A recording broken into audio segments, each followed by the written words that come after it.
हम सब ने कभी ना कभी मार्स कैंडी बार या एम&एम्स तो खाई ही होगी, है ना? लेकिन क्या कभी सोचा है कि ये हमारे हाथ तक पहुंचती कैसे है? ये सिर्फ एक चॉकलेट की कहानी नहीं है, बल्कि 100 साल के इनोवेशन, हिम्मत और बड़े सपनों की कहानी है। तो सवाल ये उठता है, आखिर कैसे एक मामूली सी चॉकलेट रेसिपी पूरी दुनिया में फैले एक मैन्युफैक्चरिंग एम्पायर में बदल गई? चलिए इस मीठी सी कामयाबी के पीछे छिपे राज जानते हैं। आज की तारीख में मार्स का जो स्केल है वो सच में हैरान करने वाला है। 68 देश और उनमें 135 से भी ज्यादा फैक्ट्रियां। ये सिर्फ एक कंपनी नहीं, ये तो एक ग्लोबल पावर हाउस है। तो चलिए कहानी की शुरुआत में चलते हैं, एकदम शुरू से। ये कहानी किसी बड़ी सी फैक्ट्री से नहीं, बल्कि एक छोटी सी मामूली सी रसोई से शुरू हुई थी। साल था 1911, जगह टकोमा, वॉशिंगटन। फ्रैंक मार्स अपनी रसोई में अपने हाथों से चॉकलेट बना रहे थे, लेकिन ये तो सिर्फ एक शुरुआत थी। देखते ही देखते 1923 तक मिल्की वे बार के लिए सेमी ऑटोमेटेड लाइनें लग गईं और 1932 तक तो उन्होंने ब्रिटेन में अपनी पहली इंटरनेशनल फैक्ट्री खोलकर दुनिया की तरफ पहला कदम बढ़ा भी दिया। और ये एक बहुत बड़ा मोड़ था, घर पर बनने वाली एक मिठाई से एक इंडस्ट्रियल प्रोडक्ट तक का सफर। और यहीं से उनके मैन्युफैक्चरिंग के भविष्य की नींव रखी गई। अमेरिका में तो उन्होंने अपना दबदबा बना लिया था, पर अब उनकी नजरें थीं पूरी दुनिया पर। ये वो वक्त था जब उन्होंने ग्लोबल स्टेज पर अपनी एंट्री ली।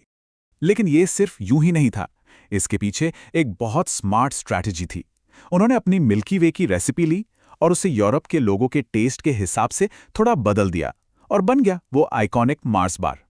इससे पता चलता है कि वो लोकल मार्केट को कितना समझते थे और उसके हिसाब से खुद को बदलने के लिए तैयार थे।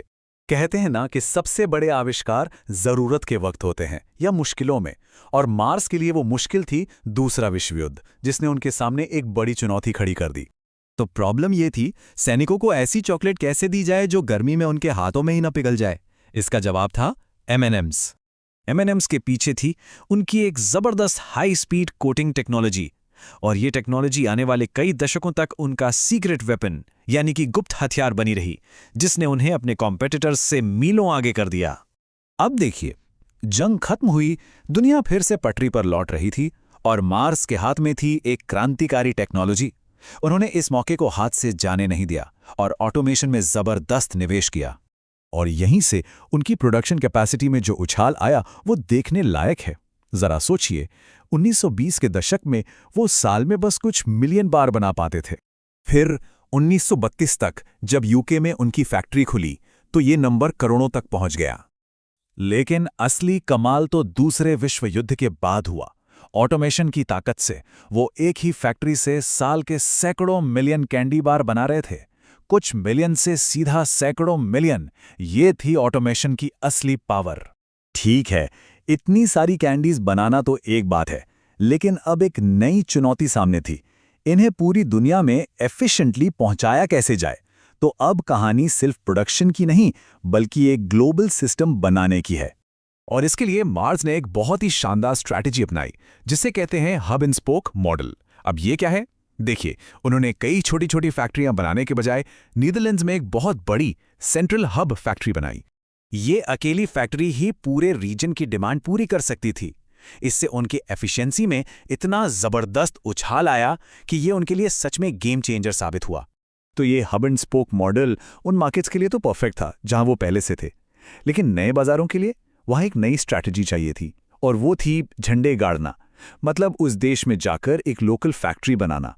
और 1980 के दशक में चीन में जाकर प्रोडक्शन शुरू करना उनका शायद अब तक का सबसे बड़ा और साहसिक कदम था। तो चलिए अब आते हैं आज के दौर में। इतने दशकों का एक्सपीरियंस, ऑटोमेशन और ग्लोबल स्ट्रैटेजीज, इन सब ने मिलकर जन्म दिया है आज के मॉडर्न मेगा फैक्ट्री को। आज का जो स्केल है वो सच में कल्पना से परे है। जरा इस नंबर पर गौर कीजिए, 10 अरब से भी ज्यादा। इतनी एम&एम तो हर साल सिर्फ टेनेसी के एक प्लांट में बनती है। मतलब दुनिया के हर इंसान के लिए एक से ज्यादा एम&एम, और ये सब सिर्फ एक बिल्डिंग से निकल रहा है। अब इस पूरे सफर को जरा एक नजर में देखते हैं। 1932 में वो सिर्फ 2 देशों में थे, और आज 68 देशों में 135 से भी ज्यादा फैक्ट्रियां। ये जो ग्रोथ है ना, ये एक सदी की प्लानिंग, स्मार्ट सोच और बड़े सपनों की कहानी बताती है। तो आखिर इनकी कामयाबी का राज है क्या? असल में ये एक बहुत ही साफ सुथरी और असरदार स्ट्रैटेजी है। चलिए मार्स की इस प्लेबुक पर एक नज़र डालते हैं। पहला, जहां कस्टमर हैं वही बनाओ। दूसरा, टेक्नोलॉजी को अपनाने में देर मत करो। तीसरा, धीरे धीरे सब्र के साथ आगे बढ़ो। चौथा, लोकल टेस्ट की इज्जत करो। और पांचवा और सबसे ज़रूरी, चाहे कितना भी बड़ा प्रोडक्शन करो, क्वालिटी से कभी समझौता मत करो। और सच पूछिए तो यही पूरी कहानी का निचोड़ है। मार्स ने सिर्फ बड़ी बड़ी फैक्ट्रियां नहीं खड़ी की, उन्होंने एक पूरा सिस्टम बनाया। एक ऐसा सिस्टम जिसे कहीं भी दोहराया जा सकता था, जो हालात के हिसाब से खुद को ढाल सकता था और जो इतना एफिशिएंट था कि उनके प्रोडक्ट्स को दुनिया के हर कोने तक पहुंचा सका। एक छोटी सी किचन से शुरू होकर एक ग्लोबल नेटवर्क तक, मार्स की ये कहानी मैन्युफैक्चरिंग की दुनिया में किसी मास्टर क्लास से कम नहीं है। ये हमें एक मामूली से कैंडी बार को भी एक नए नज़रिए से देखने पर मजबूर करती है और एक सवाल भी छोड़ जाती है।